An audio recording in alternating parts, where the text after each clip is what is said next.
In this video, I want to explain to you and share some of my experiences to playing a, quote, tracked show, or a canned show, as some people like to refer to it. This is a modern method of production that seems like it's the future for most things, honestly. And if you're into live music and big productions, chances are you've seen a tracked show. They're very common, and it's a financial decision as much as it is a decision for consistency. I'll explain some of the benefits and some of the major drawbacks a little bit further on in the video, comparing live versus tracked shows, or something kind of in the middle, a hybrid. Now, places you're going to see tracked shows, 100% when you see a touring Broadway act, a very condensed crew and cast, singers, dancers, lighting techs, sound techs, musicians, you're seeing a tracked show. Mostly for the reason of financial ability. It's very hard to run a touring company, so if you can afford to pay less people to be on the road, this click track can kind of fill the roles of a lot. And as well, if you've seen productions like Cirque du Soleil, or even Broadway acts that are on Broadway in New York or in the West End, London, major things, are a lot of the time they're using tracks. And in addition to that, even worship events or something like Trans-Siberian Orchestra, huge shows are using click tracks all the time. So what is a click track? To me, as a musician, I'm a guitarist in a house band at the moment, a click track is a consistent cowbell rhythm or a snapping sound that I hear in my in-ears, and it accounts for tempo changes and other cues in the music as we go along and we play the show. So some of the benefits of having that click track might be that if you have a very exposed 20-second conga part, but you don't have the room in the pit for the congas, or you don't want to pay someone to be there for 20 seconds, it makes sense to, pay someone to record it remotely and then put it on the backing tracks. And now you've got a conga sound and no one's going to know the difference. A more dire situation might be if your musical calls for a very specific sound, like a sitar or a tube and throat singer from Spain, I don't know, for example. You don't have to worry about finding someone that can play that instrument in the middle of nowhere, Idaho, if that's where your theater is, I don't know. So there's benefits to having musicians on the backing tracks.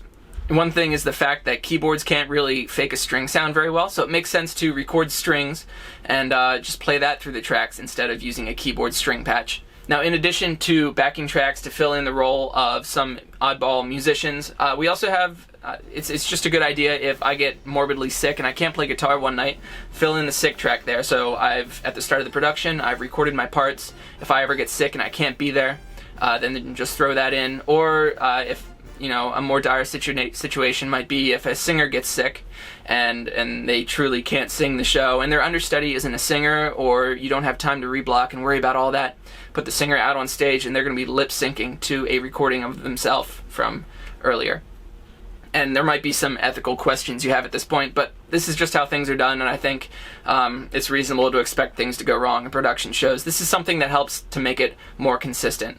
As well as with singer and musician cues in the backing tracks, we also have the ability to sync up lights and MIDI sequencing. MIDI sequencing, you can adjust parameters in a piano for patch changes, and also with a lot of modern guitar equipment like Axe Effects or the Helix stuff. Anything that runs on MIDI, you can throw in patch changes with this click track. You can also do lighting cues or motor cues if you're in a permanent theater with motors in the stage and you've got props in those motors. They can be synced up to the MIDI backing track as well, so it's very consistent. Now, one issue you might have with this, or you might see, this is my own example of something that I saw. I work on cruise ships, and a lot of the time you have not enough people to run the stage, or you have some inexperienced people running the stage. This poor guy signed on. He was there for about a week, and he didn't hook up this massive train prop that we had for one of the shows to the motor properly. Click track just kept going, and I guess he didn't realize it wasn't hooked up, but the thing went out on stage, got about halfway, and then just crumbled on itself. When the front dug into the stage and the back kept moving, it just crumbled, and this thing cost something absurd, like $50,000 to repair. And they didn't fire him, I guess, because they shouldn't have put him in that situation anyway. So you have reliability issues with live shows if someone gets sick, as well as if you've got tracked shows, you have reliability issues. If something goes wrong, there's really no way to fix it without stopping the whole show. Now, there is something you can do, kind of create a hybrid here, and I've done one of those shows in my life, and it was really nice because I was just filling in for someone. I showed up the night before just to sit through the musical and see how things were going, the cues with the music director, and then I just had to sight read it on stage basically the next day. And it was great because the music director, he's the pianist sitting a little bit downstage from me, looking right at me too. It was perfect situation if you had to be in a situation like that. He would count it in on a microphone that goes just to the musician's in-ears, and he would start a click track. In this click track, you can run some sequencing if it's very specific, or in other words, it's just there for tempo. Like there was a couple songs I remember that it was just guitar, and it was good to have that so that I could refer to that and keep going through the whatever I heard the singers doing. It was just reassuring to know that that was God, that was the truth. I need to listen to that and play along with it. With the sequencing, they also had some very specific synth sounds and drum cues that worked in there. So that saves the drummer from trying to figure out a reversed cymbal sound, for instance, and timing it correctly, and it saves the synth player from trying to recall a very specific sound on his keyboards. Now, with a partially tracked show like that, you also have the ability to throw in sections, and this is how Cirque du Soleil works. It's a partially tracked show, I imagine, where maybe your guy is up on the trapeze and he's ready to go, but the music cue isn't there yet. He can wait around, or maybe the inverse happens. He's not ready to go yet, but the music is.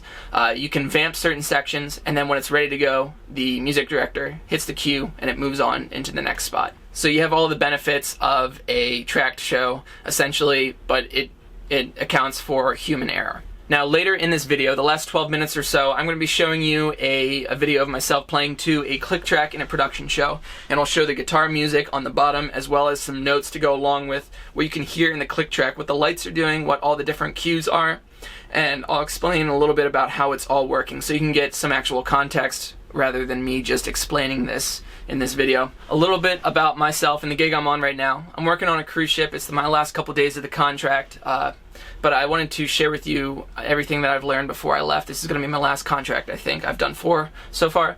But on the ship, we have the same audience in every night. Obviously, people that are on for a couple days in a row, or we're on a world cruise right now, which is 60 days long. So we've got the same audience coming in all the time. So we're going to need a lot of different shows. When you're running stuff to a click track like this, it's just, like I said earlier, it's consistency. Because we're not doing it so much, there's a lot of room for human error. Like, I'll describe some certain instances I had later on in this video. But on this ship, it's not the greatest gig, but it's been a massive learning opportunity for me, taking these contracts and seeing how the production world works.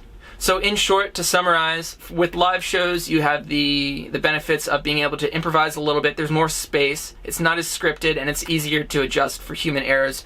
But the drawbacks might be that it requires more manpower. You got to have live musicians there to do everything, and tech crews to wait for cues from the singers or whatever.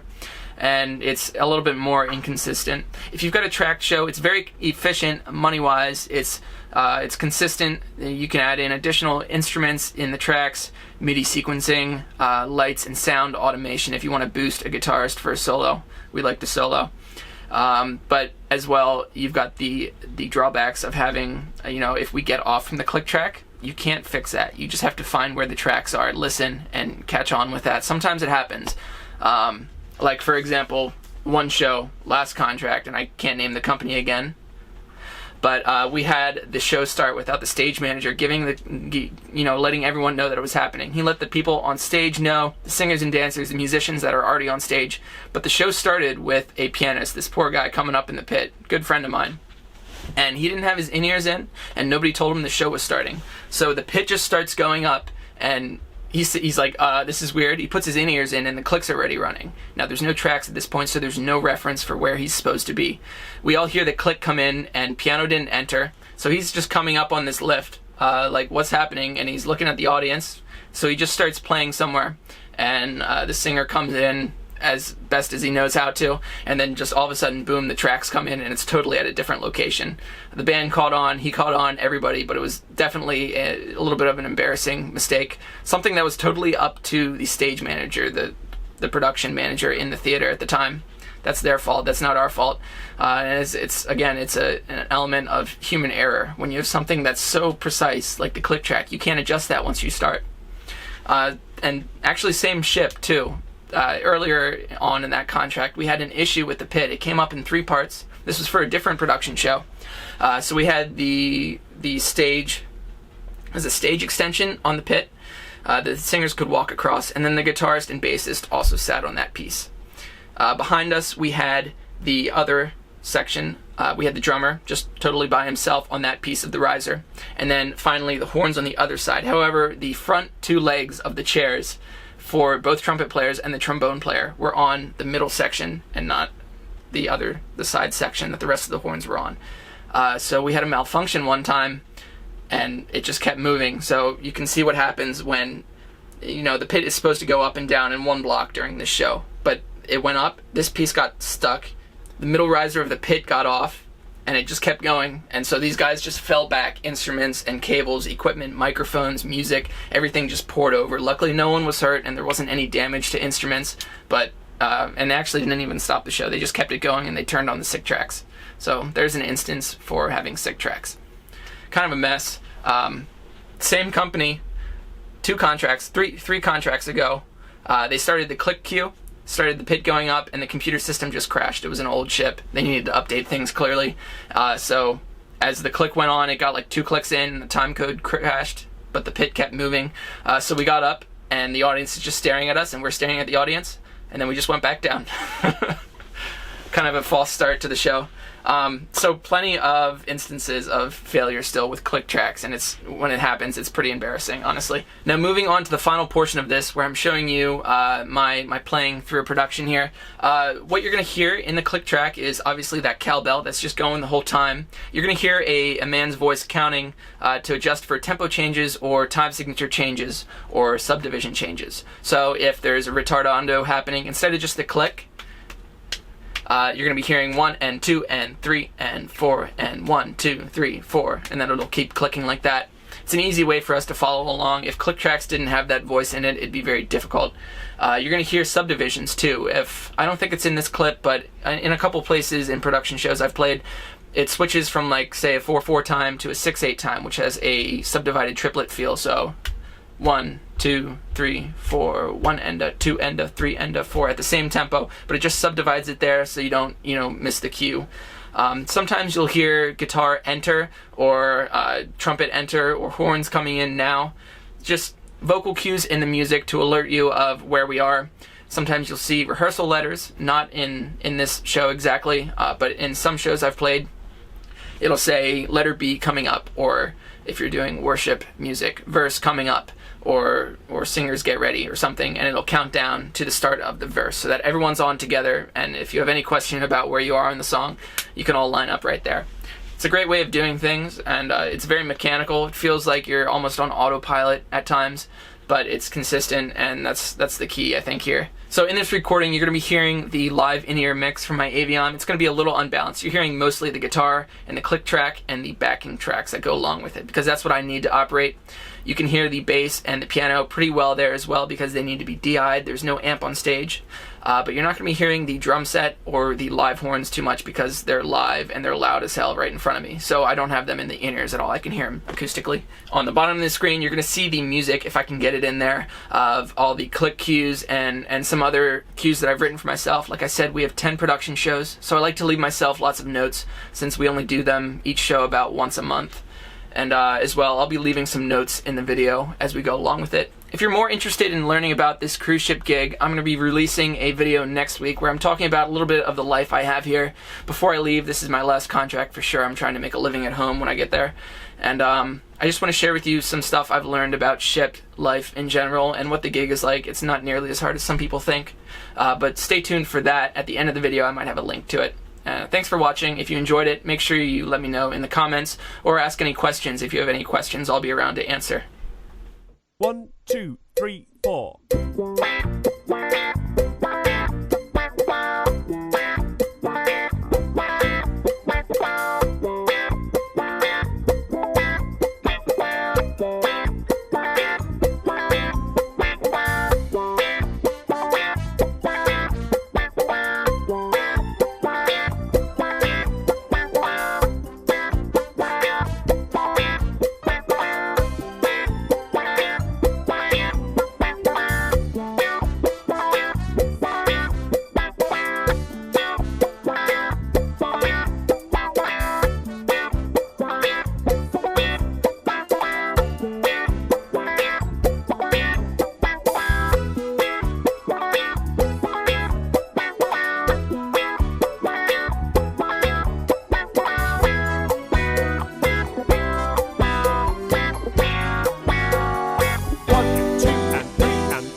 2.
2,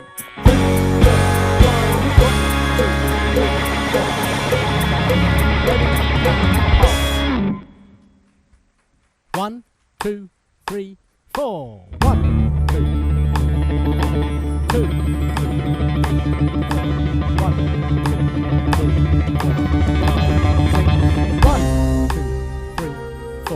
1, 2, 3, and hold. 2, 3, 4.